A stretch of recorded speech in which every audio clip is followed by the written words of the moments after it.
This is a video primarily concerned with a Game Master tool and how it can be perceived. The video's being put together for a couple of reasons, partly as a video response and partly just to contribute some thoughts and ideas about a technique which some people stumble across, some people are guided to through whatever game they're playing, some of whom discover that their players love it or hate it. Sometimes topics spring up across the internet from a lot of different sources all at the same time. So I got this question a couple of days ago asking basically how to handle time compression in an interesting way, particularly in terms of its effects on the characters. Then last night, the GM's Dice channel put out this description of the technique and called for opinions on it. Went into description of what the players were doing, and that involved a fair amount of combat and other things, exploration and such, where I just narrated through it. I didn't have the players roll for anything or role play through it. It was just a bit of narration. So let's talk a little bit about what really boils down to time compression in an RPG.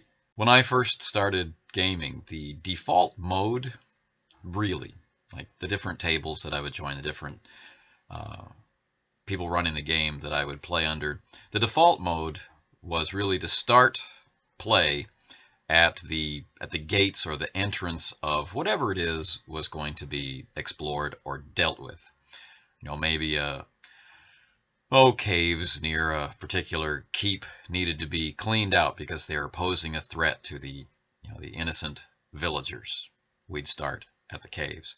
Maybe there was an earthquake which revealed an ancient tomb which maybe had some treasures or some artifacts that powerful people were curious about but didn't really want to go and deal with themselves. We started on site. Now, there wasn't a lot of thought to this. It was just that a lot of people started playing with a rule set that didn't include any information or even really talk about overland journeys. It kind of focused our attention simply on exploring the site.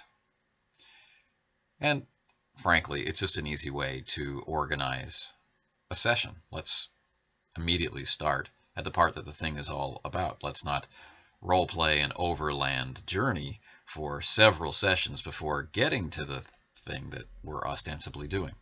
So this was almost an accidental discovery of a technique, the technique of time compression, and the assumption of a certain level of competence about the player characters that they could actually make the dangerous overland trip from wherever it is they gathered to wherever it is that they needed to apply their talents. But later on, as we became more comfortable, as we became more aware of things that you could do inside the game, as we became interested in doing different things inside the game, then overland journeys became much more a part of what it was that we were doing. Because our focus really shifted from exploring the dungeon and making decisions in the dungeon or exploring the temple or exploring whatever, they became about the character. Our focus quickly moved into acting as the character, and so it didn't really matter where that was taking place. Being in control or portraying that character was the important thing. So an overland journey to get to some ancient temple, that's cool. And arriving at the ancient temple, that's cool. Exploring the temple, also cool. It didn't really matter anymore. We didn't have to start at the gates, and so we stopped doing this kind of accidental time compression. Then, of course, you needed to go back home. And time compression could either be involved or not involved. Did we really want to roleplay through the return journey, protecting all of the loot? In many campaigns we did, but in many others we did not. And time compression slowly became a part of our repertoire, our way of running the game. Now, that is time compression at its very basis level, skipping over the parts that nobody in the room wants to play through. Now, you can use this technique for years and years and years and years and never, ever have anybody question it or take offense at it. It never becomes a question of should I do this or should I not do this, because it's a consensus. It's something that pretty much everybody agrees, and maybe there isn't even a need to discuss it. The people in the room can feel like that session is over, and you can feel that people are ready to move on to the next thing. They've all earned enough of the game's experience points currency to advance their characters in some way, and that's what they want to do. They don't really want to make some kind of long journey, find a mentor, receive training. They don't want to role play through all of that stuff. They want to skip over that part and reconvene, like a season of television would end, or time would pass between the different volumes in a series of books, or what have you. The kind of eternal timeline of the comics may have been a default for some groups, but vast jumps of time from session to session to session may have been the default for other groups. And reading that mood, or coming up in that mood together as kids, kind of voids the whole problem of should I apply this technique or should I not. And of course, as we grow more experienced and try more genres, the application of time compression appears differently and will manifest in different places and for different reasons. In terms of transit time, when we're playing a game like Star Wars, where we have weeks of travel in hyperspace, or we're playing a fantasy scenario or a Western scenario where there's long overland journeys on horseback or with other pack animals, or heaven forfend on foot, traveling long distances over long periods of time through areas which are basically safe. The perils of hyperspace come from the hyperspace jumps themselves. So we're going to discover pretty quickly during our journey if something has gone right or wrong. And somewhere along the trip we may be interrupted by some kind of stellar body or whatnot.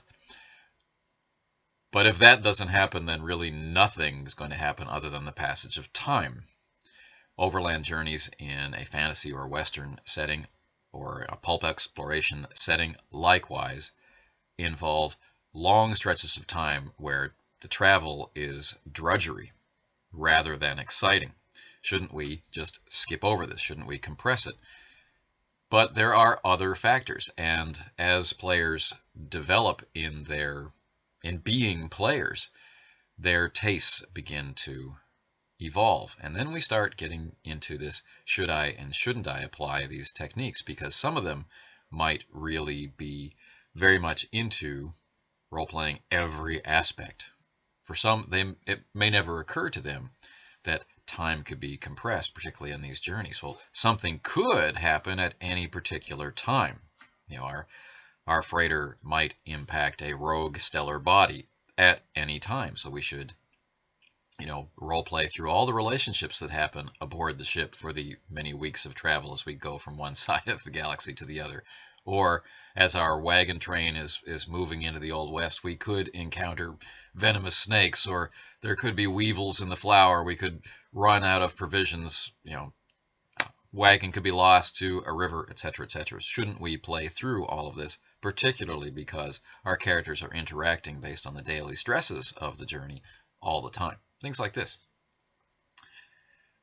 But that basic rule of thumb that we discovered as kids, that sense of when is this session over, or when is our focus shifted on to the next thing, this still proves to be valuable.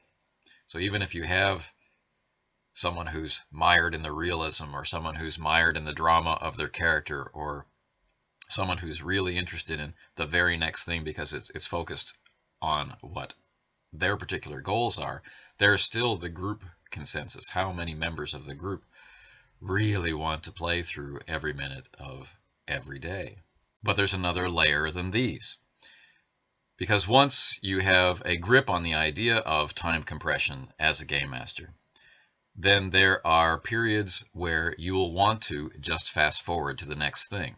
From your perspective, you are ready to jump on to the next thing. If the players are in sync with that feeling, then there's really no problem. Some of them won't even notice, much like in the Star Wars films themselves. How many viewings did it take before people began to notice that we're really not sure how much time passes from the start of the film to the end of the film? We have no idea how much time passes while Luke is training on Dagobah. We don't know how long it takes the characters to reach Bespin. We don't know how long it took to get to Alderaan, etc., etc., etc. So, in terms of genre, really, we don't care. Those voyages through space didn't matter, so they're not shown. The pace must be maintained, the speed, the thrill, the danger. And this is part of our answer for later. So, for the game master sitting in running a Western campaign where the characters do have to make this long and dangerous overland journey, they've got the question to ask themselves: do they risk sessions, or do they have sessions where nothing happens but the relationships of the people in the wagon train, where something might happen but doesn't?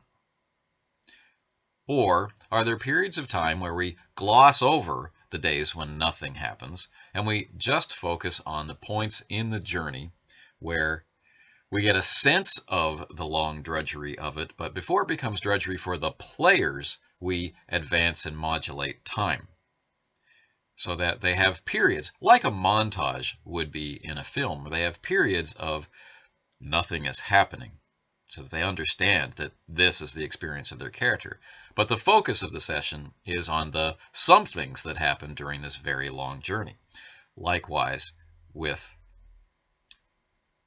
putting in another genre, like a science fiction or space opera or space fantasy kind of genre, we focus on the things which bring that genre to life. We've probably all seen westerns where there's a period of music and very, very long shots where we see the wagon train in the distance and we get a sense of, wow, it's really going to take them a long time to get across this plain, and I don't see anything on that plain but them. So there's a reason to put in that sense of time in that Western game, where there might be a reason to have the sense of no time passes at all in the Star Wars game. The game master has to be sensitive to this, but they have to be sensitive to it in order to bring out the genre. But it's entirely possible they're the only person at the table who's in tune with the intended genre at that particular moment. There could be lots of little things that are important to the individual players around the room. Now, in the descriptions put up on GM's Dice, we can see an example of that. Either the group was in sync with the Game Master and they wanted to advance the time when the Game Master wanted to advance the time, or some or all of them were not. And there's no real way to know that, and it's not really relevant here. But this is the danger. The danger that the GM has to wrestle with in the should I or shouldn't I apply this technique is, what will its effect be on these players right now? A technique can be perfectly good on Tuesday and then upset somebody on Wednesday. It could even be the same people. But what if the scene that is to be compressed is not a period of nothing happening? What if it is, as the GM's Dice described, what if it's a period of action, combat, exploration, the use of important skills? What if we're glossing over a period of the characters doing what the characters do? Is there a chance that more people in the group will have more opportunities to become upset or disappointed or somehow dissatisfied with the session? Their reaction to it, positive or negative, doesn't have to be, extreme. But will this session be as satisfying as a session where they got to thrill to the antics of their characters? What if the way that time is compressed, this way we gloss over time, what if the GM's description of that passing time involves characterizations of the characters that don't match with what they might have chosen to do? Or they minimize, downplay, or fail to detail the things that that player really enjoys about their character. There are these little pitfalls that you can fall into when compressing periods of action. But at the same time, there can be really strong and legitimate reasons to compress time through a period of action. You know that the characters are in a great position to overcome the opposition which you have arrayed against them, and you are not going to suddenly fiddle with that opposition to make them more of a threat. The characters are going to walk over that threat or deal with that challenge or solve that problem without breaking a sweat. And rather than call for dice rolls, which ultimately do not matter, and where you expressly do not want to risk the low chance of failure becoming the result, as the game master you decide, I think I should fast forward through this scene, right? Because these characters are competent. I want to, in ubiquity terms, take the average, or I want to exercise my right as the game master to not call for the roll because the characters are competent in this, and it is my estimation that the threat that is opposing them, or the challenge that is opposing them, is not one that they are going to fail.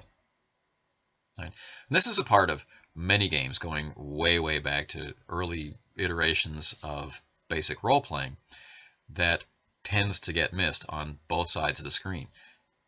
The game master is well within their power to decide you don't need to roll for this. You are good enough. Now, their job is to make you recognize that you're good enough, to recognize the competence of the character. But that still doesn't solve the problem of the player who really wants to explore that particular scene right now. And the more of the players in the group that night or in that session that feel that way, the more likely it is that this kind of time compression will be a problem. One of the distinct genre elements that I love about old action movies and the old serials where travel was necessary, and something that was modeled perfectly in the Indiana Jones films, is that line moving across the map and forming a dot at particular ports of call in the hero's journey from one place to another. The journey wasn't important. Nothing really happened. Or if it did, maybe there's an overlay in the background of them negotiating for tickets or running to catch a train or something. But there's no dialogue. There's just fast-paced music, and we go through this montage to get to the important stuff. I love that. And I worked hard to be able to create a sense of that in some of the games that I run. But there are other games, things where the whole focus is on perhaps survival. We haven't talked about fantasy very much. There is a sense that the overland journey from one community to another community should be perilous, that every step of the way is risking life and death. There is the sense in a game like Desolation that the world is out to get the characters. This is the end time. The apocalypse has happened, and now we're in the aftershocks of the apocalypse. Some of the characters might believe that things are going to get better. Others might think that this is just the beginning of things getting really bad. What kind of universe are you going to portray? Is this one where you can just skip over the hardships of the journey? Or is the journey the thing? The group and the game master have to be in sync on this. The group has to want to play through difficult situations if you are not going to use time compression. Or not use it very often. So, in the RuneQuest campaign I ran now a couple of years ago, we had a long period of time where the characters were moving across a desert that was made from diamond chips and diamond dust. And there was lots of water, but there was very little vegetation, and there were very, very many perils within that desert. And that desert was surrounded by an even more perilous mountain chain, and transit was a feature of the campaign, and the characters' reactions to the challenges that they faced were very much a focal point of the campaign, because we were collaborating on the cultures from which those characters were drawn. We needed to see them in action and in interaction, and so there were many sessions where nothing happened but travel. And sometimes the challenges were things like heat, exhaustion, the fatigue of having to carry large loads, plus external threats from time to time. It doesn't sound very exciting. And sometimes as the game master, I really wondered, are we having fun? And it became necessary to, talk with the players about the specifics of particular sessions, and to make sure that as the game master, I kept the pace moving, even though the events of the session weren't fast-paced. This was a day of travel. So we have to play through a day of travel. Okay, we're going to play through this day of travel, but it doesn't have to take a day from the perspective of the players. How quickly will time be compressed? What things are going to be narrated? Can you, as the game master, impart the sense of time, impart the struggle, impart the challenges, impart the successes, impart the action that you're glossing over, that you're fast forwarding through, in a satisfying way that matches your genre and that fits the mood of the table? That really is the challenge. As if that challenge were not enough all by itself, it can be exacerbated by the point during the session when you choose to do this. If this is happening at the end, there was a point that you really needed to reach. Let's say you're doing a one-shot. You're never going to play this game ever again. It needs to end at a certain point. We can't just pick it up again tomorrow. Or you're playing through, 3 nights of games, and you are going on the midnight shift for the next 6 months. You want this thing to end, and it has to end tonight. There's a reason why to compress a lot of time and a lot of action in at the end of the session. And as a player skill, players should be sensitive to this. Recognize that it would be nice not to leave it on that sense of we didn't get to finish. We ran out of time. It would be nice to be able to bookend the experience with a real legitimate ending based on the game master's perspective of how things wound up. Or the players themselves could be given the opportunity to compress time. That part doesn't really matter. It's the technique we're talking about.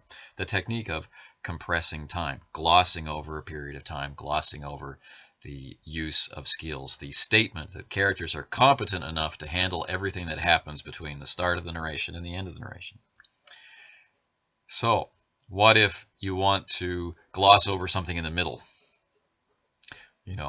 An investigation that is going to take a very long period of time. In Call of Cthulhu, the characters translating and then reading and trying to comprehend some old scrolls. This takes months and months and months of real time from the character's perspective. How much of the player's real time needs to be devoted to that? What is appropriate to the genre? What is appropriate to the mood of the group at the time? What matches your playstyle? Are you playing to discover what happens? Do you put items into an open arena of possibility and see what happens in play? Are you scripting out scenes that you're tying together with narration? Are you and the group collaborating on the desired style of outcome for each character and working together to achieve that particular ending? All of these things will have an influence on when, how much, to what degree, and where during the session you can apply this sort of technique. So, from my perspective, this is a very handy, it's an essential technique for the game master. And it's one that is really easy to use in some situations, such as I described at the beginning of the video, and grows trickier to use according to the degree of unfamiliarity you have with your players. The less able you are to read them, the less you know about them, the less likely you are to be able to use this technique with confidence. The more likely you are to risk offending someone or some people. Maybe offend is too strong a word in this case. So I hope this is in some way answered the questions that are coming in about this technique that have kind of arisen spontaneously this week. As I said, I think earlier in the video, I see this as the beginning of a conversation about this technique. So, what do you think about it? How do you use it? When has it gone right? When has it gone wrong? Let's start talking.